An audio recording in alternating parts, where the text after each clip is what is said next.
বাংলাদেশ চলচ্চিত্র প্রযোজক পরিবেশক সমিতির নির্বাচন 2026-2028 উপলক্ষে চলমান আইনি বিষয়সমূহ সম্পর্কে আমাদের পরিষদের অবস্থান ও প্রশ্নগুলো তুলে ধরার জন্য এই প্রেস নোট প্রদান করা হচ্ছে।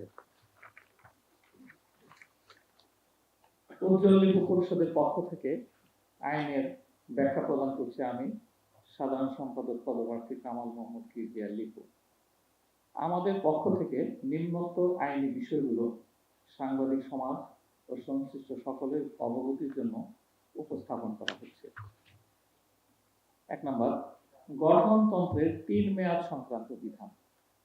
সমিতির গঠনতন্ত্র অনুযায়ী পর 3 মেয়াদ কার্যনির্বাহী কমিটিতে নির্বাচিত হওয়ার পর একজন ব্যক্তি পরবর্তী 1 মেয়াদে নির্বাচন করতে পারবেন না, এমন বিধান বিদ্যমান ছিল। বর্তমানে ট্রেড অর্গানাইজেশনের আইন 2025-এর 18 ক অনুযায়ী পরপর 2 মেয়াদী কার্যকরী কমিটিতে থাকা কেউ 1 মেয়াদ বিরতি দিয়ে নির্বাচনে অংশগ্রহণ করতে হবে। আমাদের বক্তব্য অনুযায়ী 2005-2007, 2008-2010, 2011-2013 মেয়াদে খুরশেদ আলম খসরু ও শামসুল আলম পর টানা 3 মেয়াদী নির্বাচিত হন। সে কারণে পরবর্তী 1 মেয়াদে তাদের নির্বাচন থেকে বিরত থাকার বাধ্যবাধকতা বলে আমাদের দাবি ছিল। উপরোক্ত ব্যক্তিগণ 2014-16 মেয়াদে তারা নির্বাচনে মনোনয়নপত্র দাখিল করেন। নির্বাচন কমিশনার উক্ত প্রার্থীদেরকে অবৈধ ঘোষণা করেন এবং আপিল কমিশনও তাদের প্রার্থিতা অবৈধ ঘোষণা করেন। পরবর্তীতে খুরশেদ আলম খসরু সাহেব একটা রিট করেন হাইকোর্টে। এই যে ইলেকশন নিয়ে প্রথম শুরু হলো রিট পিটিশন নাম্বার 7264/2014 উচ্চ আদালতে তাদের প্রার্থিতা বৈধ করে এবং তার প্রার্থিতা ফেরত পান তাদের দুজনে। তার আবেদনকে চ্যালেঞ্জ করে তৎকালীন, উনি আজকে প্রয়াত আমাদের শ্রদ্ধেয় KMR মঞ্জুর সাহেব, তখন ছিলেন উনি সভাপতি পদপ্রার্থী, চ্যালেঞ্জ করে উচ্চ আদালতের মাধ্যমে তৎকালীন সভাপতি প্রার্থী KMR তাদের প্রার্থিতা বাতিল করেন।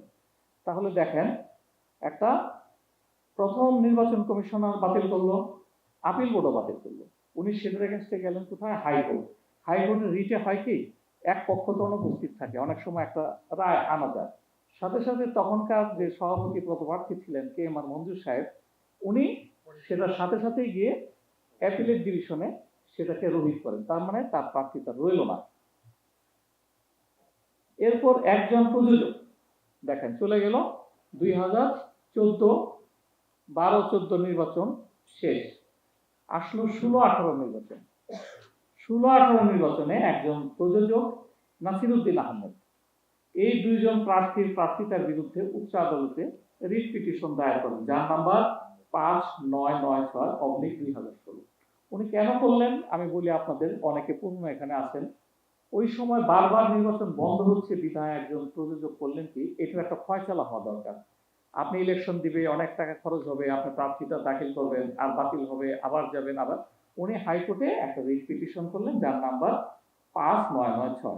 উচ্চ আদালতে প্রায় 2 বছর এটা শুনানি হয়। শুনানি অন্তে পর জনাব খসরু ও শামসুল আলমের বিরুদ্ধে একটি আদেশ প্রদান করে হাইকোর্ট। উক্ত আদেশটি হলো, কার্যনির্বাহী কমিটির মেয়াদ যাই হোক না কেন, এই আদেশ জারির পর কোন ব্যক্তি উক্ত কমিটিতে প্রতি মেয়াদের জন্য অনুষ্ঠিত নির্বাচনের মাধ্যমে 1 নাগারে 6 বছর, দ্যাট মিনস 2 থেকে 5 থেকে 7, 8 থেকে 10, 11 থেকে 13, অলরেডি কিন্তু 6 বছর চলে গেল। 6 বছরের জন্য নির্বাচন, উনি উক্ত 6 বছর শেষ হওয়ার পরবর্তী 2 বছর নির্বাচনে প্রার্থী হতে পারবেন না। এখানে হাইকোর্টের রায় আছে, আপনারা নিতে পারেন গেল। এবং এখানে প্রত্যেকটা আপিল বোর্ড যে বাতিল করছে এবং নির্বাচন কমিশন বাতিল করছে সবগুলো কাগজ। তাহলে লাস্ট কি হলো, একজন ক্যান্ডিডেট, একজন সাধারণ প্রযোজক তাদের বিরুদ্ধে হাইকোর্টে একদম পরিষ্কার রায়ের জন্য গেলেন, যে বারবার এটা হচ্ছে খেলা, একবার রায় কিন্তু একদম 2 বছর এটা হেয়ারিং এর পর তাদেরকে বললো 1 বছর আপনাদেরকে বাদ দিতেই হবে।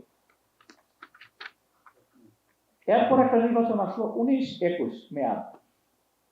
নাসিরউদ্দিন সাহেবের মামলার বিষয়টি গোপন রেখে, কারণ রায় তো আপনার উপরে হয়েছে, আপনি তো জানেন, নাসিরউদ্দিন সাহেবের মামলার বিষয়টি গোপন রেখে 19-21 মেয়াদে নির্বাচনে জনাব খসরু ও আলম সাহেব অংশগ্রহণ করেন আলাদা, এবং ওই নির্বাচনে সংশ্লিষ্ট প্রার্থীরা সহ উনি সভাপতি এবং সাধারণ সম্পাদক নির্বাচিত হন। সভাপতি জনাব খসরু সাহেব, সাধারণ সম্পাদক পদে জনাব শামসুল আলম সাহেব নির্বাচিত হন 19-21।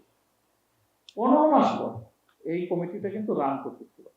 রান করতে গিয়ে 15 মাস পর অভিনেতা ও প্রযোজক জায়েদ খান একটা রেশারেশি হোক বা ওনার নলেজে থাকার জন্য এই রায়টা, এই যে জনাব নাসিরের রায়টা নিয়ে উনি যান ট্রেড অর্গানাইজেশনের মহাপরিচালকের নিকট।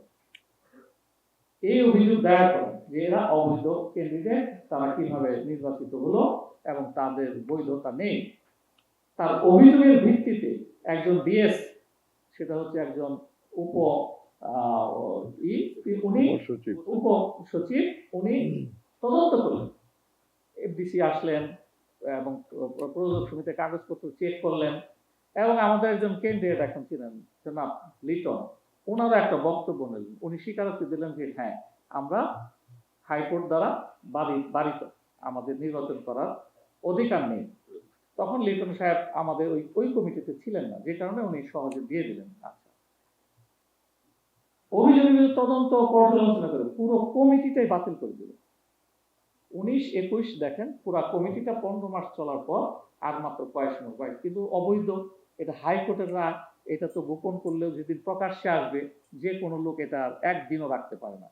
তো ডিটিও দেখছে যে সর্বনাশ, এটা তো আমার উপরে এসে পড়ে, উনি সাথে সাথে তদন্ত সাপেক্ষে আমাদের 19-21 ক্যান্সেল করে দিল কমিটিটা।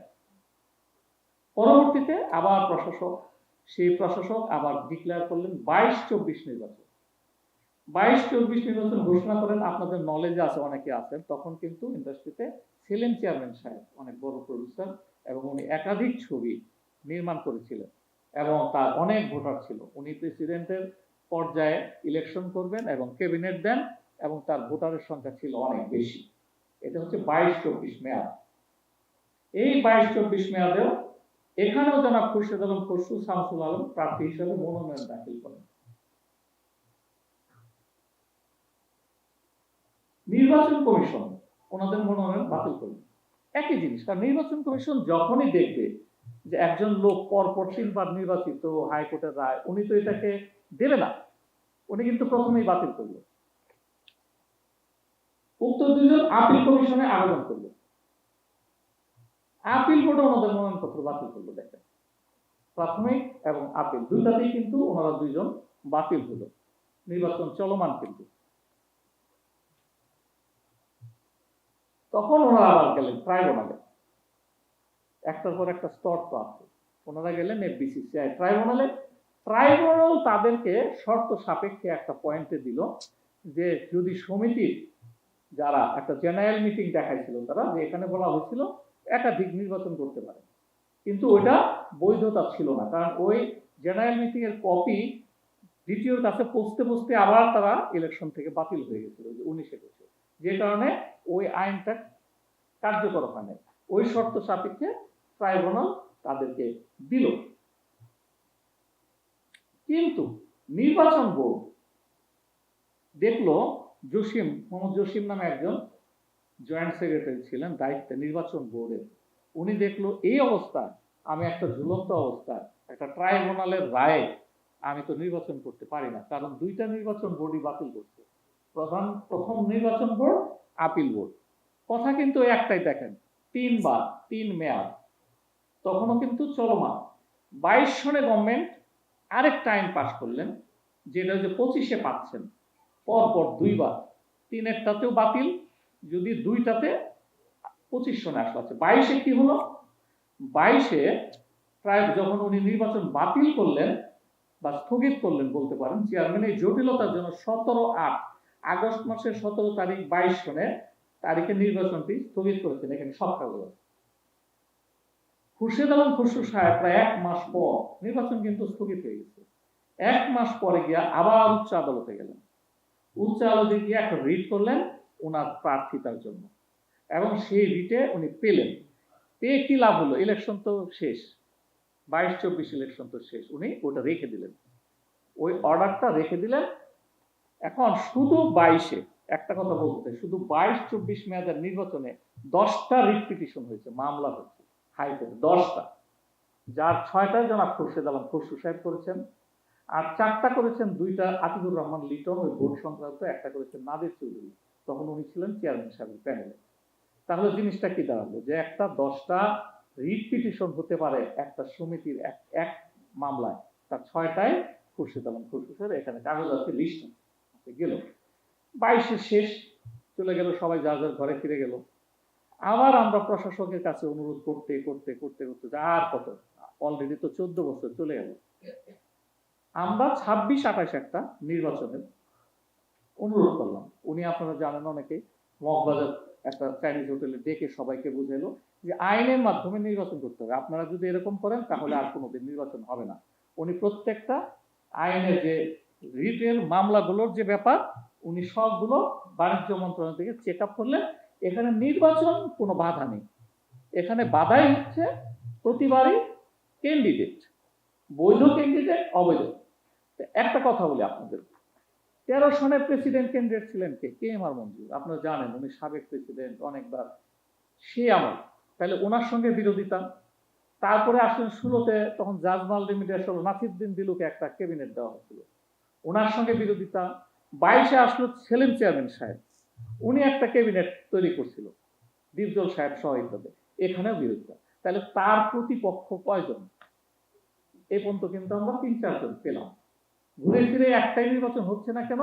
2 জন লোক নির্বাচন করতে চায়, অথচ পুরো ইন্ডাস্ট্রি, অনেক মুরব্বী আড়ালে গোপনে বলেছে, ভাই একটাবার অফ গেলেই তো সব শেষ হয়ে যায়, একটাবার যদি বিরতি দিত তাহলে কিন্তু আর এই নির্বাচন জটিলতা থাকতো না।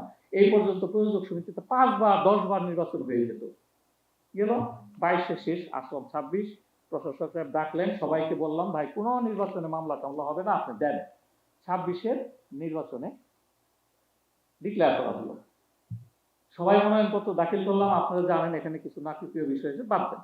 নির্বাচনের প্রথমেই কিন্তু আবার সেই খোরশেদ আলম খসরু এবং শামসুল আলমের প্রার্থিতা বাতিল করলেন নির্বাচন কমিশন, এবং তারা দেখিয়ে দিলেন কি কারণে 24-এর 18-র পদ ধারায় তাদের নির্বাচন প্রার্থিতা পদ বাতিল করা হলো।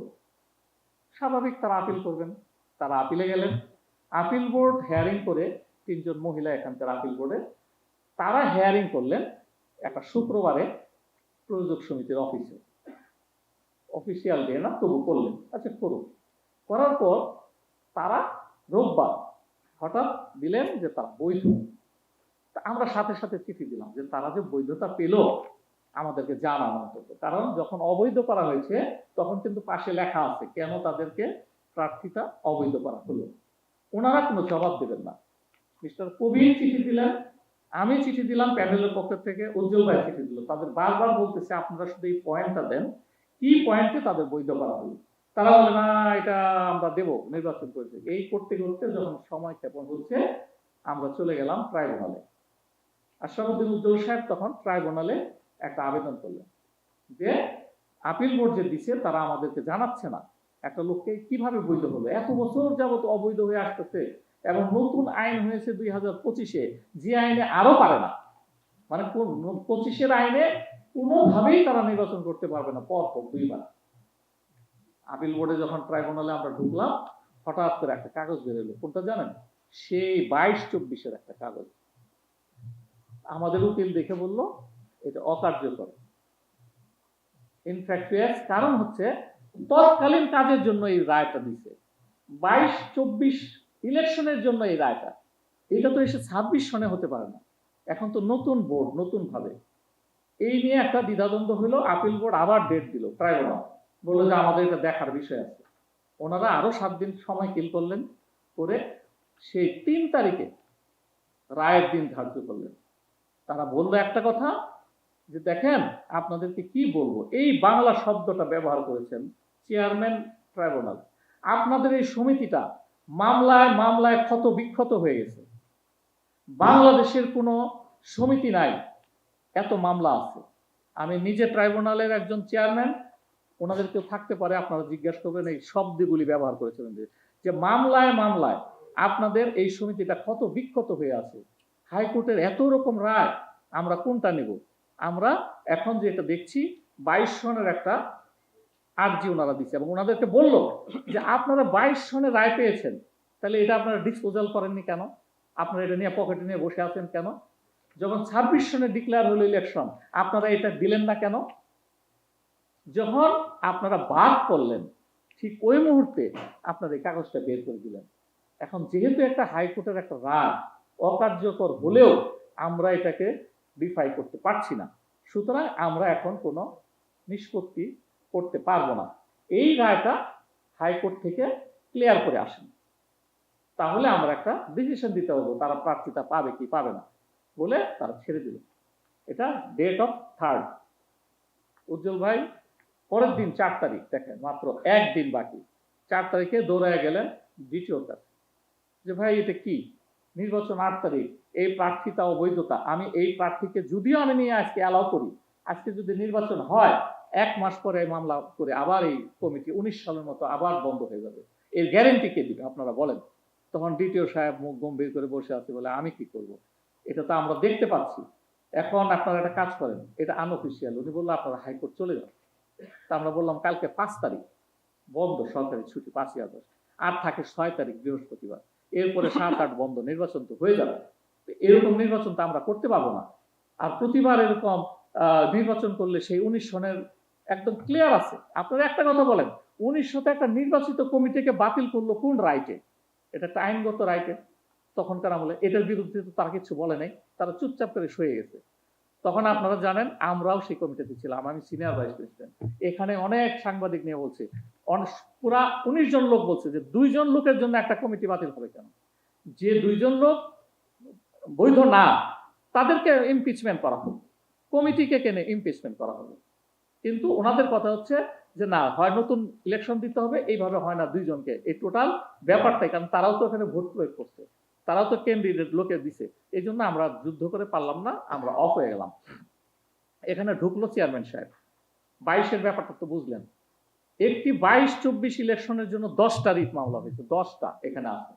তার মধ্যে দেখেন খসরু সাহেবের নামে 6টা রিট, এটা না, ওই যে ওনাদেরকে দেওয়া হয়েছে। কি দাঁড়ালো 26 পর্যন্ত আমরা নতুন ইলেকশন ট্রাইব্যুনালে গেলাম, দ্বিতীয় বললো আপনারা আমরা কিছু করতে পারবো না, কারণ এটা ঝুলন্ত রায়। যদি হ্যাঁ করতো তাও আমি ব্যবস্থা করতে পারতাম, যদি না করতো তাও আমি ব্যবস্থা, আমি তার উপরে অথরিটি, আমি একজন ট্রাইব্যুনালের রায়কে, যেখানে সে ঝুলন্ত রায় দিল, আমি কিছু করতে পারবো না, আপনারা অন্য জায়গায়। সাথে সাথে আমরা চিন্তা করলাম যে 5 তারিখ বন্ধ, শুধু একটা দিন খালি আছে 6 তারিখ। আমরা দৌড়াইলাম, উজ্জ্বল ভাই নিজে গেলেন এবং যখন উকিলের সামনে দিলেন, উকিল তো স্তম্ভিত, বলে যে এটাও হয়, একটা 22 সনের মামলা যেটা 22-24-এর নির্বাচন বিষয়ে হাইকোর্ট দিচ্ছে, সেটা আইসা তো 26-এ, আমরা এই কথা তো কেউ শুনছে না, আমরা যে চিৎকার করে বলতেছি কেউ তো শুনে না, কেন শুনবে না? চলেন তো আদালতে, শুনবে কিনা, আদালত শুনে আরো বেশি হবে। মানে খুব রাগ করে উনি বললো যে একটা লোক 3 বার না, এই পর্যন্ত পরপর 4 বার নির্বাচিত, তারপরেও সে গদি ছাড়বে না। এবং আজকে 20 বছর যাবত চলচ্চিত্র জানেন আপনারা, একটা প্রযোজক সমিতির অভাবে কোথায় চলে গেছে? নাই, সবাই হাহাকার করে, একটা সমিতি নাই ভাই, একটা সমিতি হলে আজকে আমরা অনেক কিছু করতে পারতাম। তাহলে আমরা বৃহস্পতিবার 6 তারিখ, যেদিন কোনো রিট চলে না, যেদিন কোনো মোশন চলে না, বিচারকের সামনে গিয়ে বললো মহামান্য আদালত, একটা অবৈধ নির্বাচন যদি 8 তারিখে হয়, এটা আবার বছরকে বছর এই সমিতি ভুগবে। সুতরাং আপনি অন্তত একটা টাইম দেন, যে আপনি জাস্টিস দেন, যেখানে আমরা আগের মামলাগুলো ক্লিয়ার করে সুন্দর স্বচ্ছভাবে একটা নির্বাচন হই। সেই মামলায় যদি তারা কোনোভাবে জিতেছে তো অসুবিধা কি? এই কথার পর সাথে সাথেই বিচারক মহোদয় বললেন অবশ্যই এটা ক্লিয়ার করতে হবে, কারণ 22-এর এটা তো আমি বলতে পারি না, একজন হাইকোর্টের রায়, আমি একজন বিচারক, আমি তো এটাকে ডিফাই করতে পারছি না। তবে নির্বাচন স্টপ, 2 মাসের জন্য আপনাদের সময় দেওয়া হলো।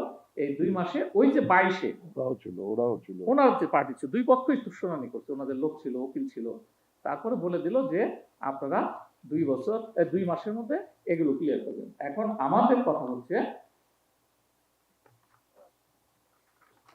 লাস্ট, আচ্ছা, অভিযোগকারী প্রার্থীগণ 2005, 7, 2008, 10, 13, 2019, 21 মেয়াদে কার্যনির্বাহী কমিটিতে ছিলেন। তাহলে এর বিসিসিআই 2025-এর যে নতুন আইন করলো, তাতে কিন্তু জানেন আপনারা, একটা নতুন আইন যখন হয় পুরনো গুলো ভ্যানিশ, যতই রায়টায় থাকুক। তো তাহলে তো তারা প্রত্যক্ষ আমরা দেখতে পাচ্ছি 4 বার নির্বাচিত পরিহার, 25-এর পদ হারা কেন অমান্য বারবার প্রার্থী হচ্ছেন। যতদিন পর্যন্ত তারা এই পদ পরিহার না করবেন ততদিন পর্যন্ত একটি সুষ্ঠু নির্বাচন সম্ভব নয়। সম্মানিত প্রযোজক, ভোটারদের উদ্দেশ্যে বলতে চাই, একটা পক্ষ নির্বাচন বাতিল, ভোটাধিকার হরণ, এরকম ভাবে মিথ্যা তথ্য উপাত্ত দিচ্ছে, সামাজিক মাধ্যমে অপপ্রচার চালাচ্ছে। তাহলে 12, 14, 16, 18, 22, 24 নির্বাচনে তৎকালীন ভোটাররা যে ভোট দিতে পারে নাই, তাদের যে ভোটাধিকার হরণ করা হয়েছিল, কে করেছিল? আমি শুধু একটা লাস্ট কথা বলতে চাই, উজ্জ্বল সাহেব এই টার্মের প্রথম যিনি উনি মামলা করেছেন। তাহলে আশরাফুদ্দিন উজ্জ্বল সাহেব কি নাকি খুরশিদ আলম খসরু, কে মামলাবাজ? উনি তো একটা মামলা করেছেন, ওনার নামে মিনিমাম ওই 8টা বাদেও আগে মিলিয়ে প্রায় 10টা মামলা হবে। আপনারা বিচার করবেন। ধন্যবাদ।